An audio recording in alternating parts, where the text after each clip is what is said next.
Start in a moment.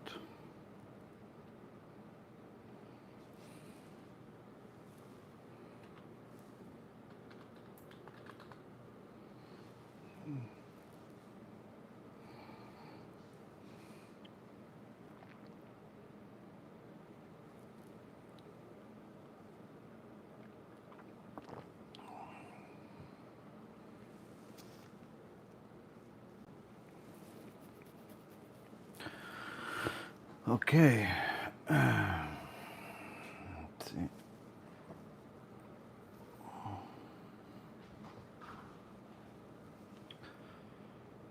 All right. Let's listen to a song while we wait for everybody to log on.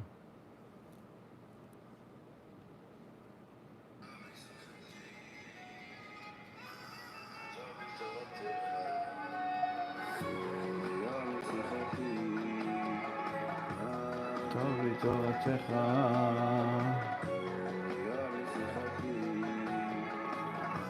טוב לי תורתך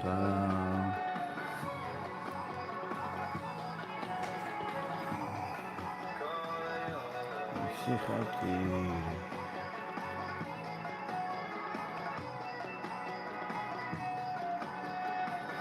Okay, sounds good.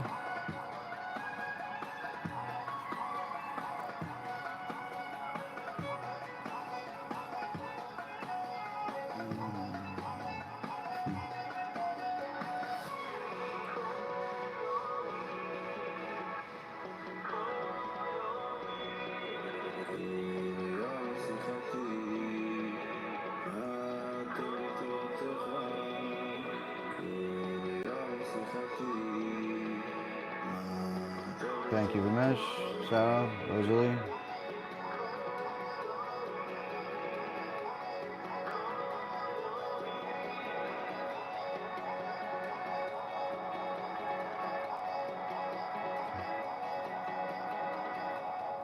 When a person has knowledge of Hashem, everything doesn't disappear. It just Mr. Wrighton, the problems can still John, be there, the sickness can still be there, but it simply loses its value. Julio, good to see you guys. Kosher Kid, haven't seen you before. Mr. Anonymous, nice to see you. Don't know who you are.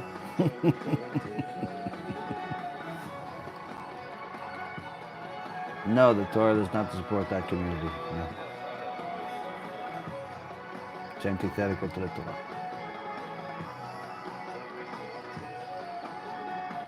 בשם השם נעשה ונצליח, שיעור תורה, ברוכים הבאים, חודש טוב, חודש מבורך. To everyone, tonight we're going to have, Baruch HaShem, another shiur, another amazing shiur that we're going to learn together about the Holy Torah of Rav Elchanan Wasserman in his War of Amalek series. Tonight's shiur is going to be for the Refuah Shlema and Hatzlacha Rabbah for Rav Ephraim ben Shulamit, Rabbanit Sarah bat Anat, Rabbanit Levana bat Sarah, Sarah bat Levana, Avi Mori David ben Esriya, Imi Morati Doris bat Zora, and a very, very, very special thank you to all of those that support the organization. May Hashem bless each and every single one of you, 1,000-fold of what you donate to the organization in this world, BeEzrat HaShem, and endless-fold in the next world, BeEzrat HaShem.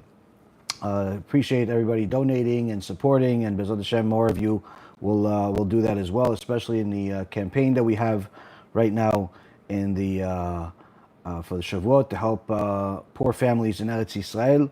Anyone that wants to help us, feed them, help them financially. This week is the week we're doing it, and BeEzrat HaShem, we will succeed. Also, for anyone who hasn't ordered the books yet, Baruch HaShem, from the Kiruv store, they're going out faster than they're coming in.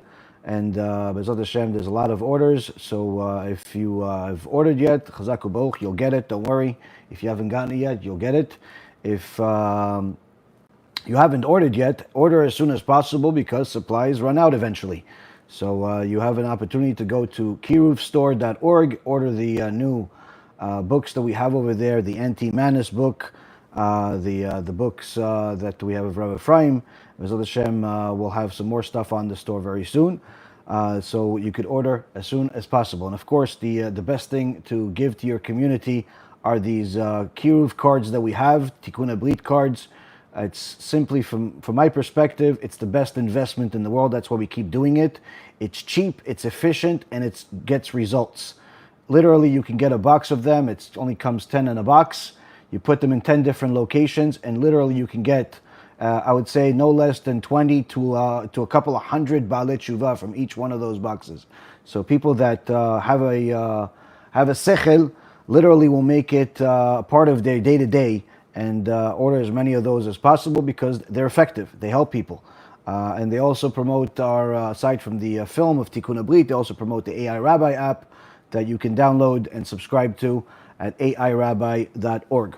So with that being said, let's get started, Rabotai Karim. We have a continuation of what we started last week, where Rav Elchanan Wasserman told us that all of the efforts of money, time, attention, kavod that is given to these messengers, whether they are Jewish politicians or non-Jewish politicians, these influencers, these Shapiros of the world, Pragers of the world, and other politicians, all of that investment that the Jewish community puts into those types of people is for naught. It's a waste of effort, a waste of money. Nothing good will ever come out of it. And he said the first sign that you see that this is a person that is not looking for the greater good of Am Yisrael is, simply put, he is looking for the opposite of what the Jewish leaders throughout our history, our Torah sages, what did they look for? He is looking for Anochi. He's looking for himself, whereas the Jewish leaders were looking for others. So the more time politics take up in people's minds, and today it's more than ever, people literally are into politics where they pay attention to what was announced every single day in the White House, in the Blue House, in the Red House, and any other house that talks politics. They know more about politicians than they know about Talmidei Chachamim throughout history. And a lot of time is spent on politics. People have an opinion about politics, whether it's Israeli politics, Russian politics, American politics, politics in all different countries around the world. People spend an enormous amount of effort in politics and politicians and always think that they have the solution, that if they get their guy in power, on this seat, on the throne, then we're going to win as a nation.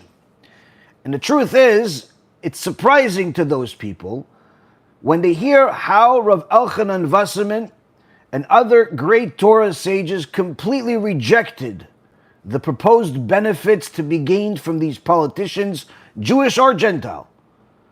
Tonight, we're going to dig a little deeper into this rationale behind the words of the Rav, and even learn an extraordinary chidush from the Chatam Sofer about Avraham Avinu and what are the requirements for success as a leader of the Jewish people. Highly recommend you share this lecture with anyone you know that still has a pulse, because it's certainly going to be words that can shape your ideology. So Rav Wasserman told us, as I said, the leaders, the messengers that people are spending all their money donating to them are constantly looking for themselves. This is the opposite of what the leaders of Am Yisrael have done. And he gives us an example. Moshe Rabbeinu. Who is better than Moshe Rabbeinu? The leader of all leaders, the prophet of all prophets, Kodesh Kodeshim, Moshe Rabbeinu. He says, Moshe Rabbeinu, no one was ever or will ever be like him. How great he was. Yet, in his own eyes, he was as humble as can possibly be, the humblest man that ever lived or ever will live. And if you compare that to the greatest leaders of the Gentiles in history, Nebuchadnezzar and Sancheriv, they used to say about themselves, Ani v'Afsiod. Everyone is a zero in comparison to us. So here we see an ideological difference between the two. On one end, Rav Wasserman is telling us that investing into politicians or influencers or power brokers or whatever it may be is a waste of effort because they look for this Anochi. And he wants to give us the example of the greatest leader we ever had, Moshe Rabbeinu. And Moshe Rabbeinu's most well-known character trait is his humility. So as great as he was, I mean, literally, he was powerful. He was the wisest of all. In fact, the Gemara says that when we say that Shlomo HaMelech was the wisest man of all, it's not compared to Moshe Rabbeinu. So, but you said the wisest man of all. Yes, of all men. Moshe Rabbeinu was not considered a regular person. He was considered half angel, half person. That's how he elevated himself. He's talking to Hashem like you talk to your friend. Why wouldn't he think he's greater than everybody else? And if you look at the leaders that conquered the entire world, you can't say that Donald Trump is the greatest leader ever. He hasn't conquered the entire world. You can't say that Paro was the greatest leader. He hasn't conquered the entire world. But the Goyim did have a couple of leaders that conquered the entire world. Nebuchadnezzar and Sancheriv, who said about themselves, their ego, as a result of their accomplishments, as a result of things that were material, allowed them to believe that literally everyone was a zero next to them. But their end was a destruction. While the end of Moshe Rabbeinu was the complete salvation of Am Yisrael, the freedom of slaves for the first and last time in history, where the slaves became the masters. And his name is known by every person on planet Earth throughout all of history, both Jews and Gentiles. His teachings are learned every single second this world exists. But he was humble. He's the opposite of them. In fact, Rabotai Karim, the Orach Chaim HaKadosh, in Parashat Tetzaveh, says that Moshe Rabbeinu was not just the Mashiach that took us out of Egypt and brought us to salvation back then, but rather, he will be the last Mashiach. He will be the Mashiach. And we get this from a hint to this, Ma she'aya u'she'yeh. What was is what will be. And the Rashi Tevot, the first letter of Ma she'aya u, is Mem Shin Hey, Moshe. What was the past Mashiach that we had that brought us out of Egypt, Hu Sheyeh, is what is going to be. He is actually the Mashiach. So I know that a lot of people may be disappointed because they thought their rabbi is going to be Mashiach, or their father, or they are the Mashiach. But no, Moshe Rabbeinu is going to be Mashiach. That's what Orach Chaim HaKadosh says. And the reason Orach Chaim says, the reason why Moshe Rabbeinu has not come yet, is because Moshe Rabbeinu refuses to come so long as Am Yisrael is lazy when it comes to learning Torah and doing mitzvot. He doesn't want to come and bring salvation to a bunch of luggards, a bunch of people that are too busy watching sports instead of learning Torah. One time, a Chabadnik came to invite Rabbi Ephraim, our own very dear Rabbi Ephraim Kachlon, Gaon, giant among giants, that most people don't even realize what they have in their hands in this generation. And I'm not saying it because he's just simply my rabbi. Simply because if you learn his Torah, you understand very quickly. One of my favorite things in the world has been to see when Talmidei Chachamim open his book for the first time. I remember one time, there was an event of rabbis that I was invited to, and there was the whole place was full of Talmidei Chachamim, and they didn't know Rabbi Ephraim. I brought some of his books to the event, and I gave it to some of the Dayanim, the people that were on stage. And as people were giving speeches, of course, the Dayanim, the Chachamim, what are they going to do? They open the book. There's a book in front of them. They start reading it. And the joy that I had looking at their faces, like literally they just discovered the greatest treasure they ever saw in their life. But most people are not familiar with it. And therefore, you could have Chachamim that are giants among giants sitting right next to you in shul and you wouldn't even know. Giants that are giving shurim, giants that are leading synagogues. But unfortunately, many times, Chachamim are sometimes restricted to the yitzhara of the board, of the people, or whatever it is. Either way, eventually the sun rises. That's what one of Gdolei Israel said when a bunch of people came to him to get his signature to sign against Rabbi Yosef when he was still young, but already was recognized as one of Gdolei Israel, recognized as somebody as very special. He said, we want you to sign against him because he said something against what we believe. He laughs at them. He says, you want to put a net on the sun after it rose? Eventually the sun rises. Anyway, this one Chabadnik came to Rav Ephraim to invite him. What? To invite him for what? To invite him to what he called Seudat Mashiach, a feast for the Mashiach. In essence, celebrating the Mashiach is going to come. Obviously, he believed that his Rabbi that has passed away for over 30 years is the Mashiach. But nonetheless, he says, I want to invite you to come to Seudat Mashiach. We're having it at the Chabad house in Israel. If I'm sorry, I cannot come. Whoa, why not? It's Seudat Mashiach. He says, I have something more important to do. I have to go learn Torah. He says, learn Torah? No, it's more important to have a feast for the Mashiach to come. He says, no, according to the Orach Chaim HaKadosh,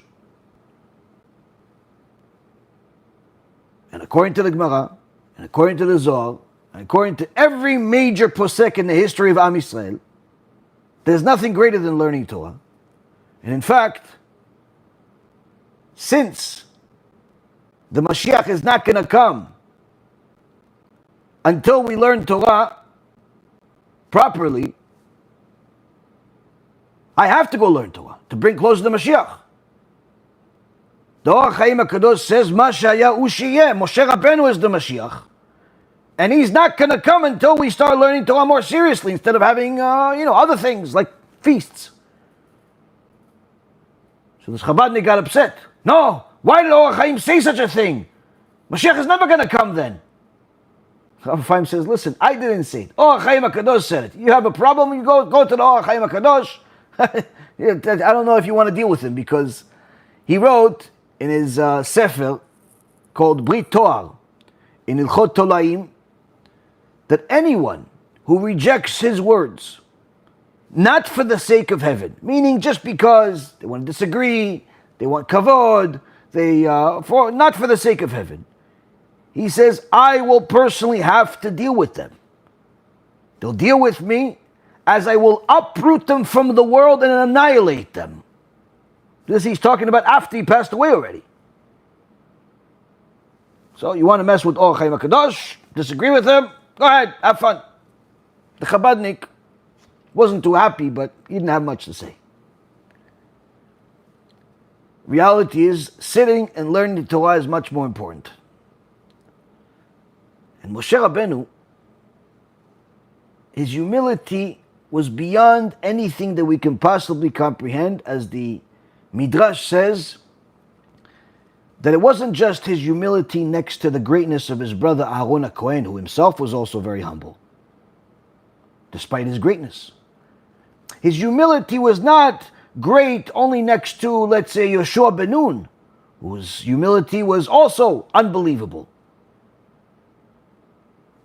His humility wasn't only next to, if he compared himself to Avraham, Yitzchak, and Yaakov, our forefathers. No. Moshe Rabbeinu thought of himself as even below someone that had tzarat. Now, someone that has tzarat, Rabbi always makes me laugh during the shiurim. He says, someone that has tzarat doesn't really have much to be proud about. I mean, even if his nose is very high in the air, eventually it falls off because of the tzarat. He looks at his nose, it falls on the floor. So someone has tzarat, his body falls apart. Shem Erachem. But Moshe Rabbeinu found something in that person that was greater than him. Something like that we cannot understand. And we see that humility, Rabotai, is not something that just happened.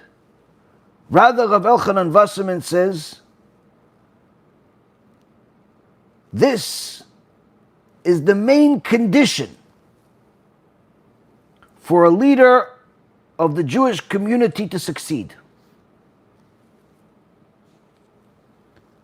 He must delay his personal benefit and personal good for the sake of the masses. And this is how it has been with our nation's leaders forever. So we see from here, Rabotai, that humility is not just something that's a good recommendation, but rather a prerequisite for anyone who is looking to lead the Jewish people, whether it's the entire people or even a small group of Jews. You want to lead them? The first requirement, if you want to succeed, I mean, you can lead them without this requirement, you're just going to fail eventually. It's going to explode and it's going to be a disaster. They may become heretics, they may become secular, they may become atheists, they may even convert to different religions if you do it other ways. But if you want to succeed leading the Jewish people, humility is an absolute must. And it's seen by your sacrifice of your own personal benefit and good for the sake of the benefit of the masses, the benefit of those you lead. And this is how it has been for our nation's leaders forever. The Gemara in Masechet Orayot, page 10a, gives us a story that will give us a little bit more insight of what leadership is in the eyes of the Torah versus what people view as leadership today. The Gemara in Masechet Orayot says a story where there was one time an incident of Rabban Gamliel and Rabbi Yehoshua, who got on a ship at the same time. Rabban Gamliel was the Nasi. He was the king. He was going for the sake of Am Yisrael to go perhaps speak to the Roman Caesar, do things that are necessary for the benefit of the nation. Rabbi Yehoshua, on the other hand, was going to collect tzedakah, was going to make money, to make a living. And they happened to be on the same ship. Rabban Gamliel brought with him a few loaves of bread. He figured he's going to be on the ship for a couple of days. He only needs a few loaves of bread. Rabbi Yehoshua, on the other hand, the Gemara says, brought bread, but also a bunch of flour, because he assumed that he's going to have to make bread. He's going to run out of bread.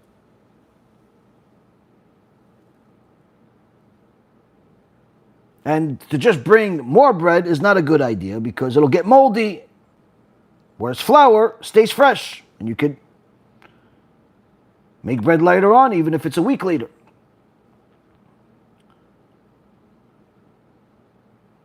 After a few days, they didn't get to their destination, and Rabban Gamliel finished his bread. He looked at Rabbi Yehoshua, and Rabbi Yehoshua is happy. Oh, for the Rav, don't worry, I got you. I got a bunch of flour. What kind of bread do you want? You want lafa? Do you want pita? What do you want? I'll make it for you. Rabban Gamliel was surprised. What, did you have Ruach HaKodesh or something? And you knew that we're going to have such a long delay to our destination that you ended up bringing so much flour? How did you know? How did you know to bring flour? I mean, this trip, of taking it 1,000 times, takes 3 days. The 3 days have passed, we're nowhere even close. But you have enough. How did you know?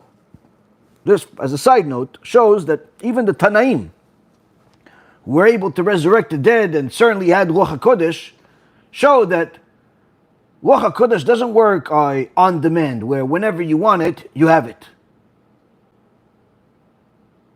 So, Rabban Gamliel didn't know this is going to happen, but Rabbi Yehoshua apparently knew that this is going to happen. So Rabban Gamliel says, how did you know? Rabbi Yehoshua says to him, there's one star that rises once every 70 years and misleads the sailors. And I thought to myself, according to the calculations that I had, perhaps this star is going to rise during our journey on the ship and is going to mislead us. Because the way that the ship captain knows where he's going, there's no roads, there's no navigation system. The way they know is they look at the stars, position of the stars, they know this is north, this is south, and so on. That's how they know where to go. But Rabbi Yehoshua says, yeah, but there's one star that appears only once every 70 years. So it can appear to them and it'll look like something else. So they'll think, oh wait, this is the wrong direction. And they'll turn around. And instead of really going in the right direction, they're going back. By the time they realize, they've already lost 2-3 days of time, so it's a problem. But this happens only once every 70 years. When Rabban Gamliel heard this, he was even more enamored. You have such wisdom, yet you're boarding a ship to go earn a livelihood? Meaning, Rabban Gamliel says, you're a genius, you're Gdol Ador. How you have this calculation, you know all this information, and you're struggling for money that you need to go on a ship, which is dangerous. In those days, it was very dangerous to travel by ship. You could be one of the great rabbis of the generation. Rabbi Yehoshua answers him, before you wonder too much about me, you should wonder about 2 disciples that you actually have. Rabbi Elazar Chisma and Rabbi Yochanan ben Gudgada, who possess so much wisdom that they know how to estimate how many drops there are in the ocean. Meaning, their wisdom is literally immeasurable. These 2 Chachamim have wisdom that you cannot comprehend at all. Yet, says Rabbi Yehoshua, they do not have bread to eat or clothes to wear. In essence, Rabbi Yehoshua held that sustenance is not dependent on merit, rather it's dependent on mazal. So even though these are 2 giant chachamim, they're as poor as can possibly be. Rabban Gamliel took note of this and decided that as soon as he gets back, he is going to put both of these chachamim in a position of power so they can make a living. So as soon as he got back, he sent him a message to come. He wants to give them a position of authority. But they didn't come. They didn't come. He sent them another message. And this time they said, listen, we can't not come anymore. So they came. And immediately Rabban Gamliel realized they didn't come because they were too humble to accept such a position where they're going to get so much honor, kavod. So he quickly says to them, oh, you didn't come because it seems to you that I'm offering you a position of authority.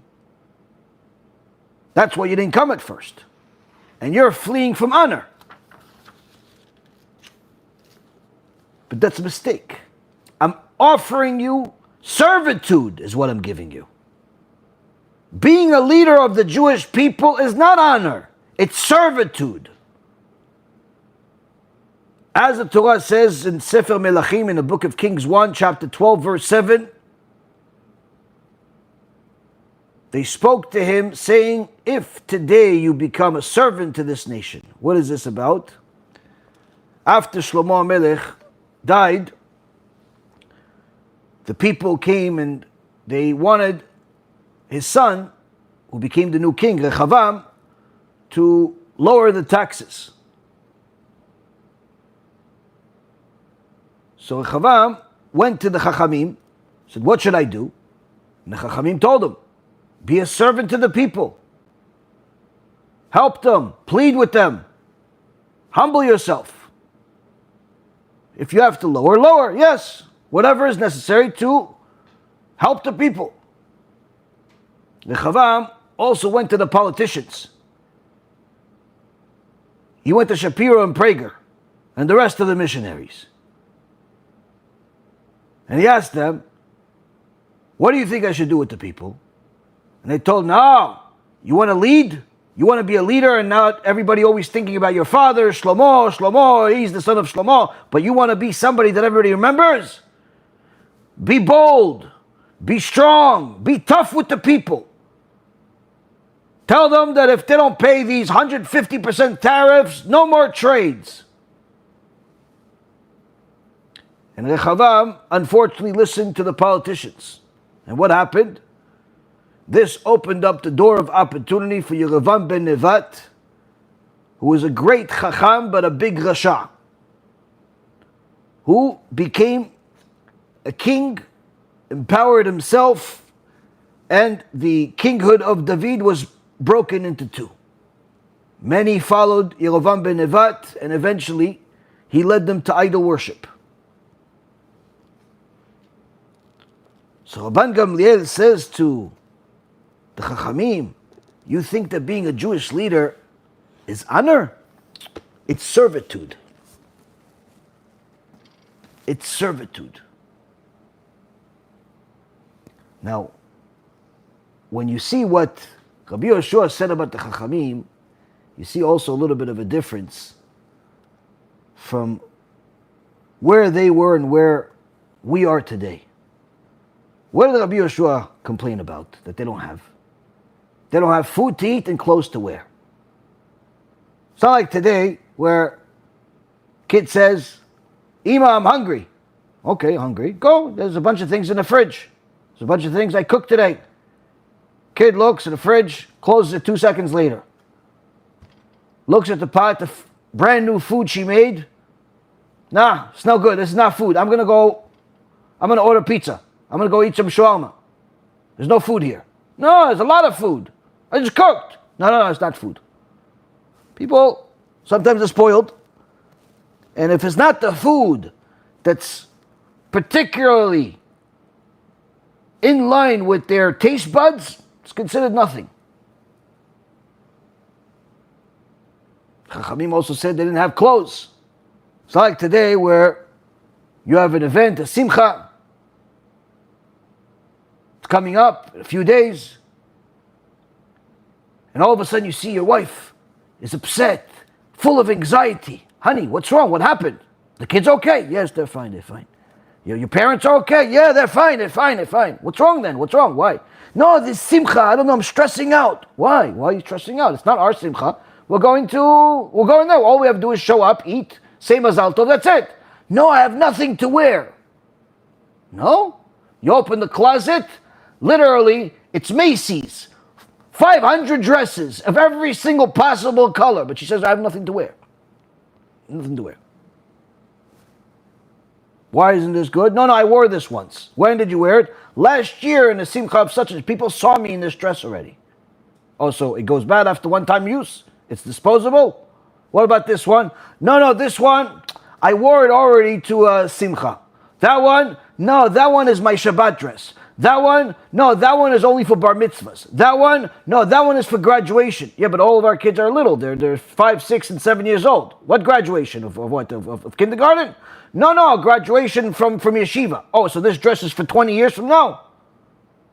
I'm saving it. I have nothing to wear now.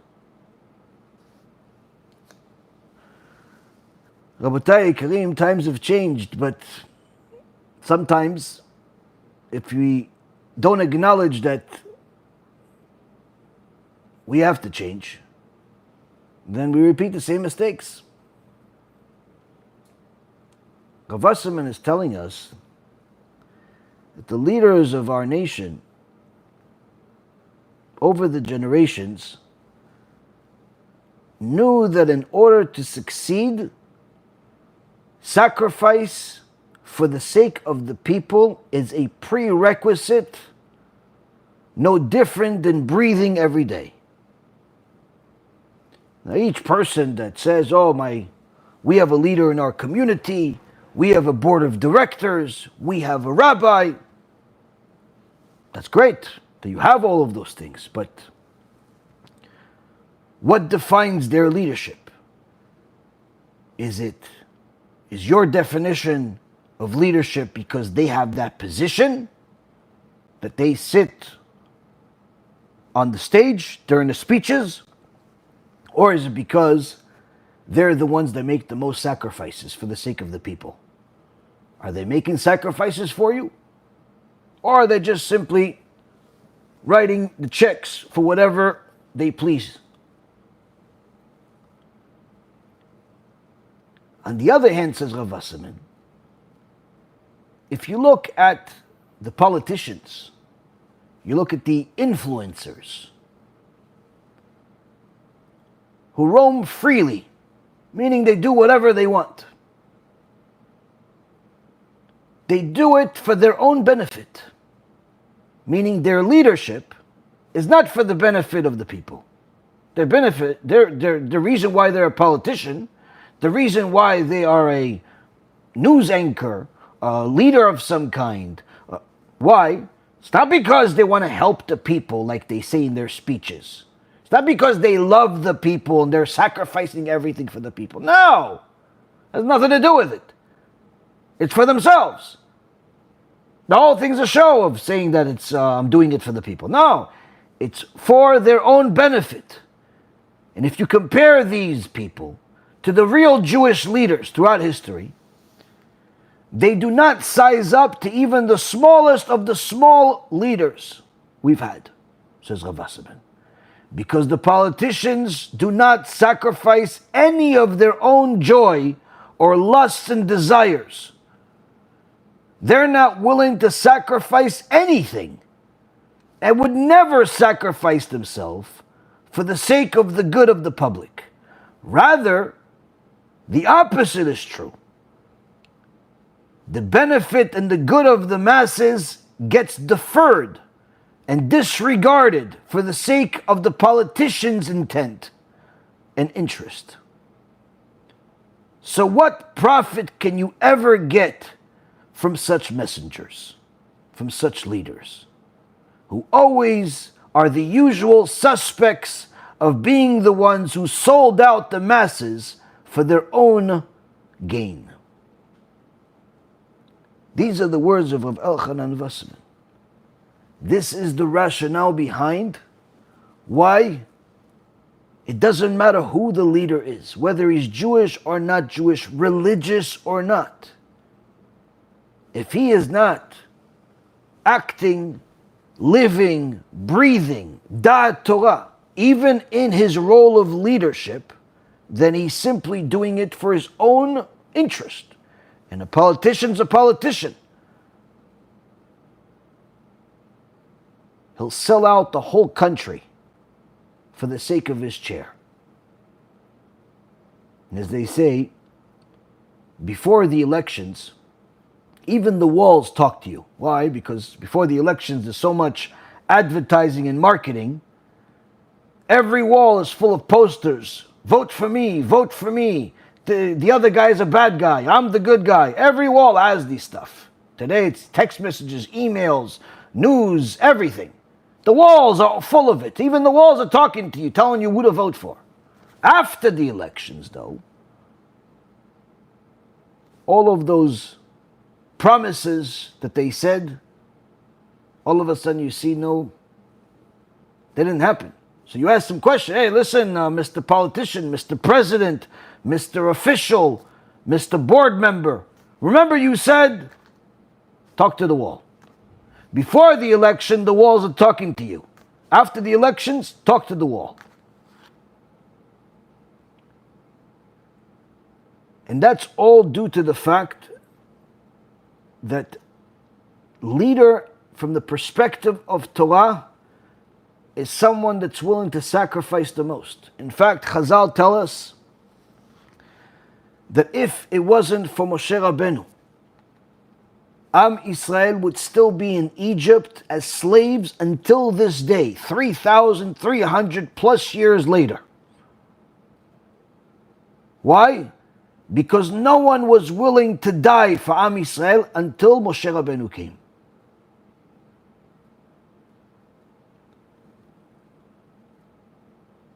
In essence, what our sages teach us, what Rav Wasserman is teaching us, is that if you're not willing to sacrifice for the sake of the masses, don't be a Jewish leader. Because your leadership will mislead people, and you'll end up in Gehenom as a result. Now the Khatam Sofer says an extraordinary chidush. $1 million minimum is what it's worth. Certainly something you've never heard, and something I only learned now.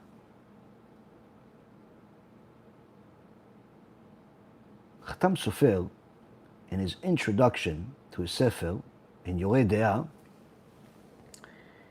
he says something that if he didn't say it, you couldn't even think of it. He says, of course, the level of prophecy that Avraham Avinu had was no less than the later prophets, which were his descendants, Isaiah, Jeremiah, Yechezkel, Ezekiel. They all spoke to Hashem. They had messages of what's going to happen in the future. So of course, Avraham was no less than them. Yet, Avraham Avinu did not attain access to this prophecy. Why not? Because he did not have time to do the preparations that are required to receive prophecy. Because prophecy is not like in people's imaginations where, you're sleeping and all of a sudden God comes to you and talks to you. Or you're walking around and all of a sudden you hear a message. Yaron. Yes, who is it? It's your son. Why you have that voice? Oh, I had something in my mouth, Abba. Oh, okay, fine. People think sometimes people are talking to them. Usually it's either they have shedim in their mind because of all the tumah or because their kids are playing a joke on them. Avraham Avinu, this is Kodesh Kodashim, our forefathers. Certainly he had no less prophecy than his descendants that were prophets. But yet he did not attain it because he did not have time to prepare himself. You have to clean yourself, you have to purify yourself, you have to meditate, do all types of things in order to receive prophecy. This is also one of the things that distinguished Moshe Rabbeinu from everyone else. All of the other prophets received their prophecy while they were laying down, while they were out. Whereas Moshe Rabbeinu was able to walk around and speak to Hashem, something unlike anybody else before or after him. But even Moshe Rabbeinu had to prepare before Hashem would speak to him. This is the reason why Hashem told Moshe Rabbeinu, and he's the only one he told this to, that he should leave his wife, Tzipora, Tzadikah. Why? Because the preparation that's required if you're married takes longer than the preparation if you're not married, because of the issues of purity and impurity. And Hashem says, I want to talk to you all the time. Whenever I feel like it, I want to talk to you. I don't want to wait for you 2 days, 3 days for you to prepare. I want to talk to you whenever. So I can't have anything get in the way. Leave your wife. Therefore, you're always pure. I can talk to you all the time, like we're friends. If you read some of the things that the Gemara, the Midrash, the Pirkei de Rabbi Natan, lots of Chachamim talk about the relationship between the conversations between Hashem and Moshe Rabbeinu. It's literally like unbelievable relationship. And this was due to the sacrifice that Moshe Rabbeinu had to make on a daily basis, living with no wife. Who can do that? By choice. So now Avraham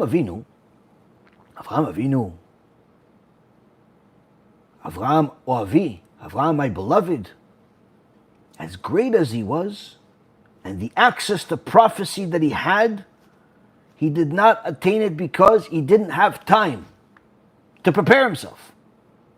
Why? Why didn't Avraham Avinu have time? I mean, this is great things. You could elevate yourself. You could do all types of amazing things. You could learn, elevate your Torah. Avraham, what are you doing that it's keeping you so busy that you cannot talk to Hashem? Says the Khatam Sofer, Avraham Avinu did not have time to prepare himself to receive the prophecy. Why? Because he was always teaching and serving his students and helping the masses get closer to Hashem.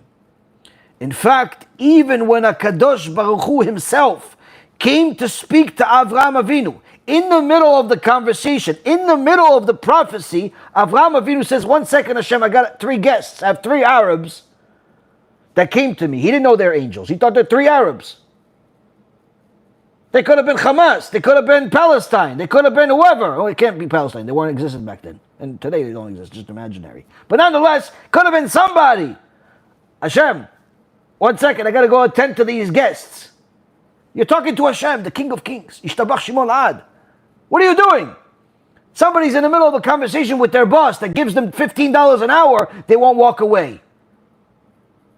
Here, Avraham Avinu is talking to HaKadosh Baruch Hu. He says, 1 second, Hashem, I got to go. I have 3 people, I don't know, they're Arabs. They may be idol worshippers that pray to the dust on their feet. So I got to wash their feet to see if they allow me to wash their feet, and they're not idol worshippers. But if they don't allow me to wash their feet, that means that they're going to gather the dust on their feet that walked in the desert all day and pray to it. So they're idol worshippers. So I got to leave you, the King of Kings, to go attend to them and then give them some food, shecht a whole bull for them. Each one gets his own tongue. So I'll be back whenever I finish. 5, 6, 7, 10 hours.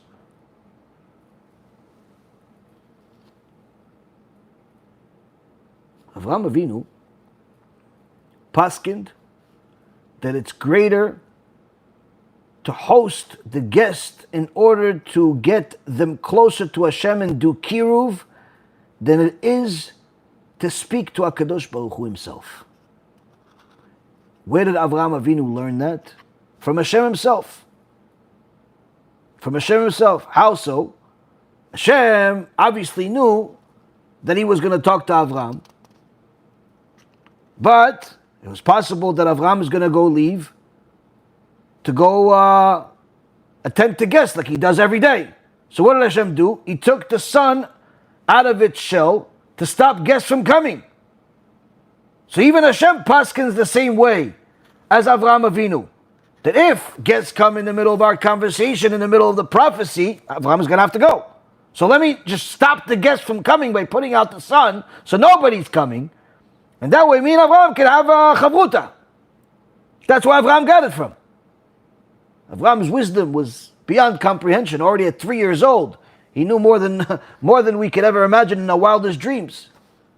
Also another person that the Chokhmah of Shlomo HaMelech, as great as it was, is not compared to the Chokhmah of Avraham Avinu. Chazal say that Avraham Avinu was greater than Shlomo.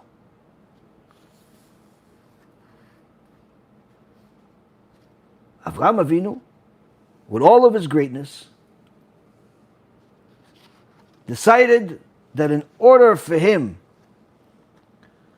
to serve Hashem, he has to go leave the conversation every single day, leave the books, leave the elevation of himself in prophecy, and go teach the lowest level of students who Hashem is.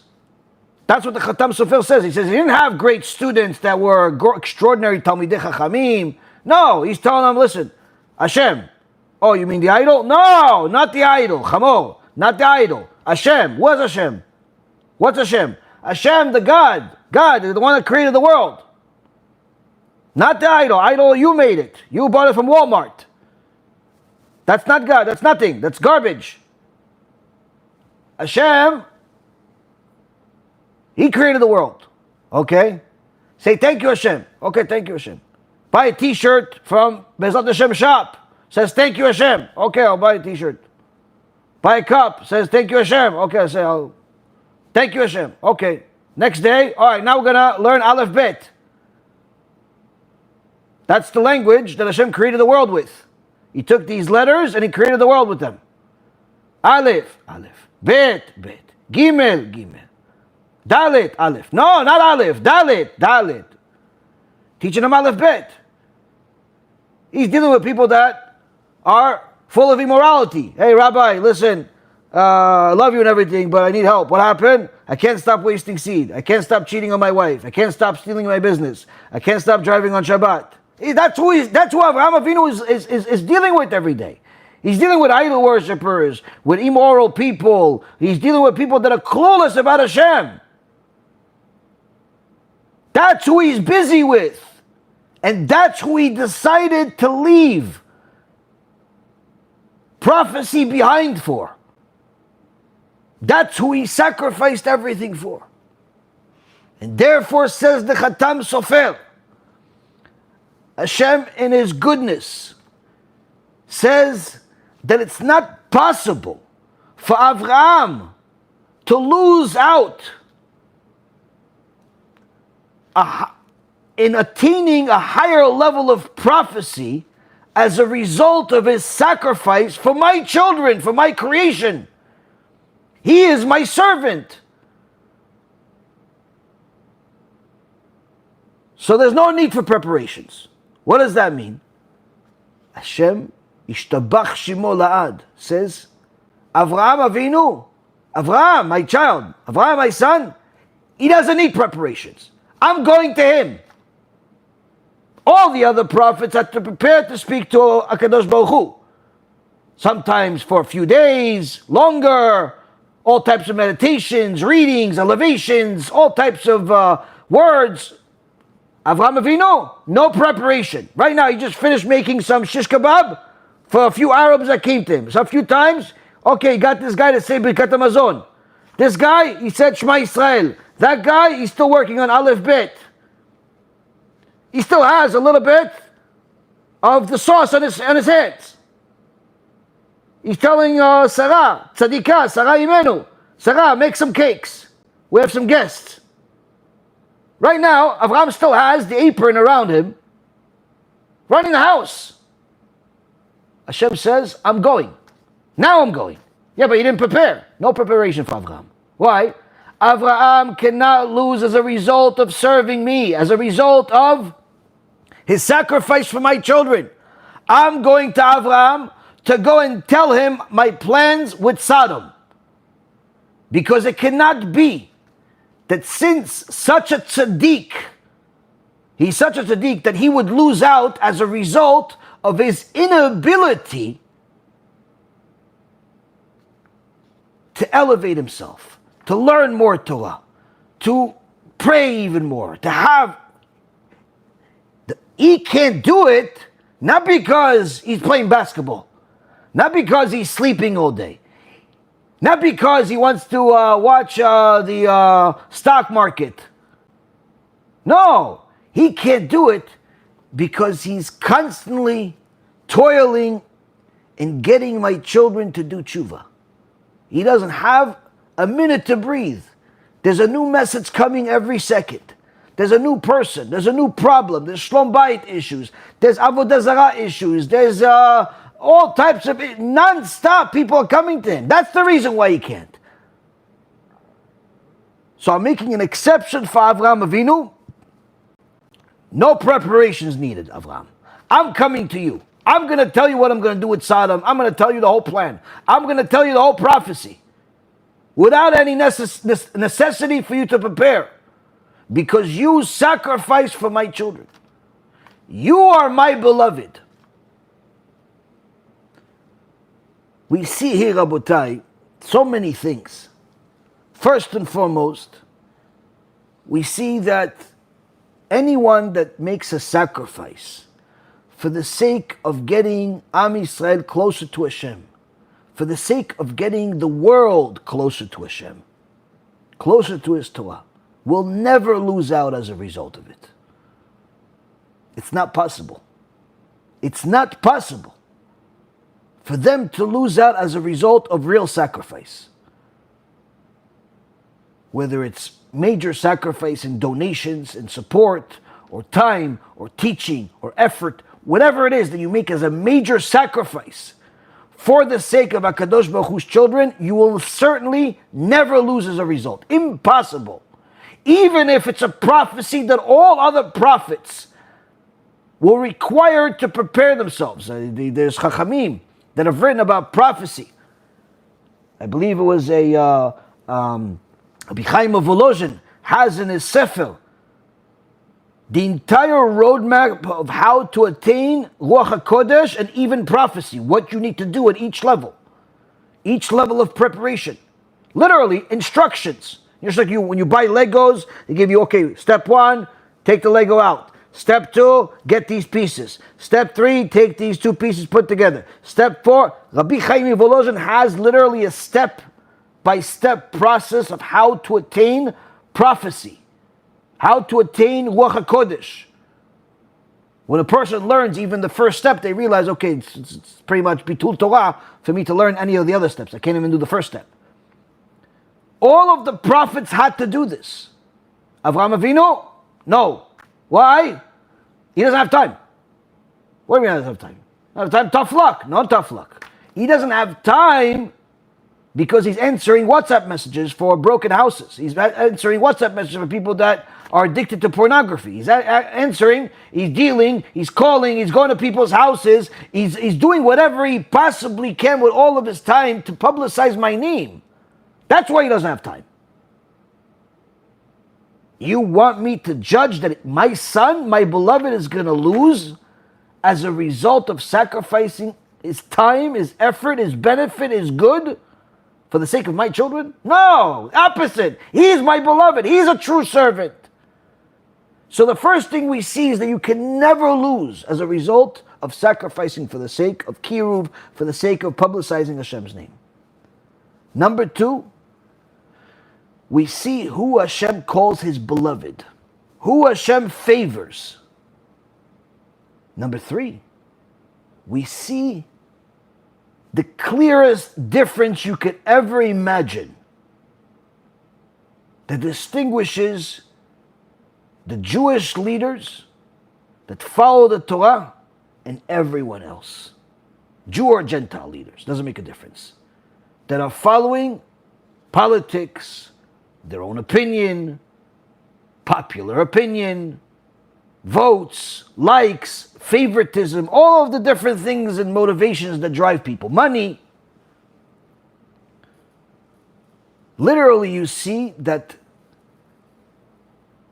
the Torah leaders and what motivates them, what drives them to lead, is the polar opposite of what political leaders use to motivate themselves. Where the politicians have no inclination whatsoever to sacrifice any part of their benefit. The only reason they want this position of power is for their own benefit. If it's a political position, it's the political benefits, whether it's the bribes or the special deals for family and friends, or the recognition that also comes with benefits, or the renting a stadium on taxpayers' money, all the different benefits. If it's somebody that is not a politician, but rather a leader because he wants to talk about politicians all day, looks like he has a noble cause. No, he simply has a news station that charges a subscription fee and makes over $100 million a year from it. From advertising, from subscriptions, from donors, from bribes, whatever he can get. That's why he's in the news constantly. It's not because he cares about Am Yisrael. Simply because he cares about his own benefit. He's not going to sacrifice his life. She's not going to sacrifice her life for the sake of Am Yisrael. No. Opposite. They'll give people as a sacrifice for their benefit. That has been and always will be the mentality in the politician and the likes. And that is the main thing that distinguishes them from the Torah leaders. And why the Torah leaders, their leadership succeeded beyond their time.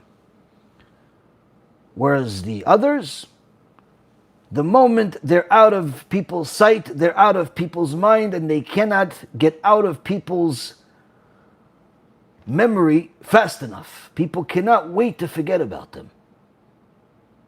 The only times you remember them is if somebody else wants to make money as a result of writing a book about them. Nobody cares about their policies, their ideas. Nobody cares about them. And there's endless amount of stories of showing the significant difference in how the Torah leaders sacrificed their life day and night for Am Yisrael, and you compare it to different leaders. So, there was one time, the time of the Russian Tsar, the queen, his wife, arrived at a destination with her entourage of servants and people and soldiers, and she saw that it rained, so there was mud, and she didn't want to dirty her shoes. So she said, get some rugs. I said, there's no rugs. We don't have carpets or rugs. I said, okay, get soldiers. Got a bunch of soldiers. And she had all of the soldiers lay on the floor so she could walk on top of them in order not to dirty her shoes with mud. She had no problems that they dirty their face with mud, their shirts with mud, that they're embarrassed and shamed that she's walking on them. No qualms about that. Because her shoes are of higher importance to her than the masses. And ultimately, when you see what Rabban Gamliel told the Chachamim, who thought that a position of leadership will give them too much honor, he says it's not honor. I'm giving you servitude. The moment you become a true Jewish leader, where you're going to do what's required, you're going to sacrifice everything, that means that you're going to make the ultimate sacrifice, which is your freedom. You no longer have freedom. Why? Your time does not belong to you anymore. Somebody needs your attention. Somebody needs your wisdom. Somebody needs your answer. Constantly. This is why there's literally endless books of stories of Chachmei Israel, from all the generations. And anyone that has ever written a book about one of the Chachamim will tell you what he wrote about this Chacham does not even scratch the surface of all the stories that are really available. If you compare that to the bios about different politicians and leaders and secular people, usually everything that's in a book is everything that there is to say. And sometimes, more often than not, what they said in the book is really more than what really happened. The difference is, the Chachamim, they made the ultimate sacrifice, which is their freedom. The moment you become a Jewish leader that's following in the footsteps of the Jewish leaders that we've had throughout our history since the beginning, you have decided that your time is no longer yours. You have decided that your freedom is no longer yours. You are now a public benefactor. On the other hand, the other types of leaders that are not following the Torah's ways, the ultimate gain that they have is freedom to do whatever they want. So while the Torah leader loses his freedom as a sacrifice for the people, the other types of leaders, the more powerful they are, the more they have the freedom to do whatever they want, even if that means that it will hurt the masses that they're supposed to lead. This, Rabotai Karim, is the reason why Rav Elchanan Wasserman and all of Gdolei Israel have repeated generation after generation.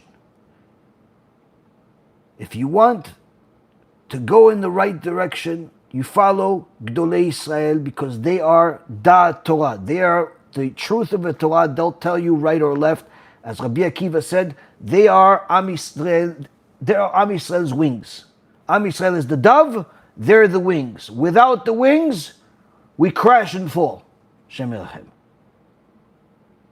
So if you want to pick a leader, pick somebody that has Da'at Torah. Pick one of Gdolei Israel. Because if you pick anybody else, whether they're rich or popular, or they have a big YouTube channel, or they're connected, or whatever they are, it'll be a complete and utter failure. Doesn't matter how much you donate to them, or bribe them, or talk to them, or promise them, or do for them. It doesn't make a difference. So long as their interest is themselves, that means that they're willing to sell you for their own interest. That means that they're willing to cheat you, lie to you, stab you in the back, be a hypocrite for their own benefit. In comparison to the Torah leaders, that these things don't exist. Why? Because their whole MO is sacrifice even their freedom for the sake of the benefit of the masses. The more we gain closeness, knowledge to the great Torah scholars, the more we can understand what freedom really is and what sacrifice they make. And the more we can understand how much we need to do in order to support them, in order to help them, because all of it is for our own benefit. The more we spend our resources and efforts supporting others, it's all to our detriment, Chas v'shalom. This is the reason why Rav Wasserman said what he said, and why Chachmei Israel continue to say it today. Thank you very much for learning with me. May Hashem bless each and every single one of you to have the zchut to share this and all of the other lectures with your community, with people that you're going to get them to understand the difference between Torah and everything else, especially when it comes to leadership. Anyone that wants to support, whether it's the food campaign to help Torah scholars and poor families in Eretz Yisrael, you could donate on the website and the campaign that we have. If you want to help us with all of the other amazing things that the organization is doing, you could donate on the website, BeEzratHaShem.org. And of course, you could always get some of the free books to distribute in your community, the free Asher Yatzar posters, and also my all-time favorites, the Kiruv cards that have Tikkun Abrit on them and the AI Rabbi on the other side that are beautifully presented and literally the greatest investments in the world, because each box can get you at least a few Baalei Tshuva. So in so many words, it's one of those things where if a person had the time and the ability, they would literally make this something they do every single day, because it's that effective. And Baruch HaShem, there's not a day that goes by that I don't get a report from the different softwares that we have that tells me how many people scanned it and how many people sent messages and how many people watched and so on. And every day it's double digits, triple digits, or more numbers that come specifically from those cards. We're not talking about just all the channels and the videos and everything. I'm talking about specifically from those cards every day. Baruch HaShem. So a wise person will take this to heart. Thank you again. Kol tu b'cha b'atzlacha, and BeEzrat HaShem will have a Chodesh Sameach and full of success. And all parents, make sure to pray for your kids tonight if you haven't already, right before the Rosh Chodesh began. It's still a time to pray for your kids. The Shla Kadosh has a special prayer that every parent should pray for their kids tonight. Kol tu b'cha b'atzlacha.